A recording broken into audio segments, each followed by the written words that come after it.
Hello, my explosives. It's the Culture Detective here, investigating your favorite albums. And today I'm going to be doing a quick album review on the new Father John Misty album, Mahashmashana. Yes. So, Josh Tillman, aka Father John Misty, aka Papa John Crispy, aka Papa Juan Tipsy, aka Mama Non Drippy, aka Pizza Pie, is back with a new album, Mahashmashana. And he used to be from the late 2000s, and for the next few years, he used to be the drummer and one of the backup singers of Fleet Foxes, one of my favorite bands of the 2010s. But he would go on to break up from Fleet Foxes and develop his own solo career, releasing one after another pretty fantastic singer-songwriter albums. In 2017, he released Pure Comedy, which is commonly considered as his best work to date, and it is bold, it is very well arranged, it's beautiful, there are a lot of beautiful ballads, but it's also the thought-provoking and philosophical lyrics that's what makes Father John Misty's music so good. To follow that up in 2018, we have God's Favorite Customer, which I reviewed shortly after its release, and I thought that was a really solid album as well. However, a couple years ago, he sort of went down on a bit of a nosedive with Chloe in the 20th Century, where he tries to do this vintage pop thing. And first of all, this album cover is fucking terrible. Second of all, his attempt at 1940s, 50s vintage pop kind of fails and falls flat on all fronts. It's very forgettable, it's very unambitious, and it just becomes easily his worst work to date.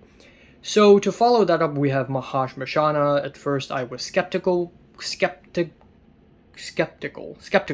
going into the album, but holy balls, this is Mahashmashana is probably his most ambitious album since Pure Comedy, if not more. This is an album that has extremely long songs, crazy instrumental arrangements, and mixing that's way better than his previous albums. So we have the album opener, the title track, and it's 9 freaking minutes long. It's an epic opener with bold pianos, grand string arrangements. I feel like I've entered a new world when I listen to the track. This is like Father John Misty returning to form, but even more ambitious than ever. So essentially, Mahashmashana is Sanskrit for the Great Cremation, or the Great Cremation Ground, and on this track he comments on humanity, religion, identity, philosophy, etc., etc., and it is a beautiful and bold opening to an album, and honestly one of my favorite openers of the whole year. Following that, we have the track She Cleans Up, which I guess is Father John Misty saying, "I love woman." And it is a groovin', rocky banger, and I did not expect Father John Misty to just go full-blown rock music with drums and cowbells, grungy distorted guitars, muffled vocals. The first verse sees him sort of imagining Mary Magdalene being able to see into the future and probably saving Jesus from the cross, from crucifixion. And in the second verse, he references the film Under the Skin by Jonathan Glazer, and over the track, he just sings about womanhood and feminism.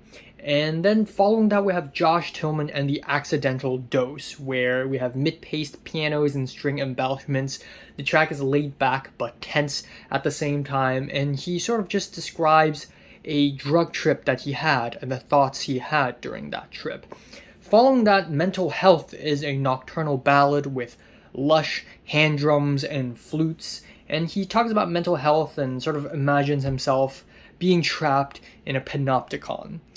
Then we have Screamland, which is nearly 7 minutes long and very experimental.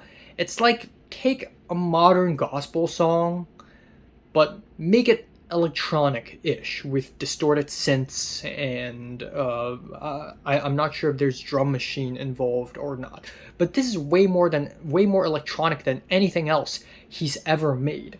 And what I also like is that he wrestles with a lot of Christian themes, referencing classic gospels and different scenes in the Bible as well.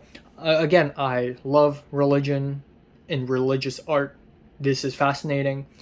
Being You is probably the weakest track on in the entire album. It's pretty meat and potatoes, Father John Misty with well-arranged strings and slow guitars, but the album ends off with such a freaking strong 2 tracks.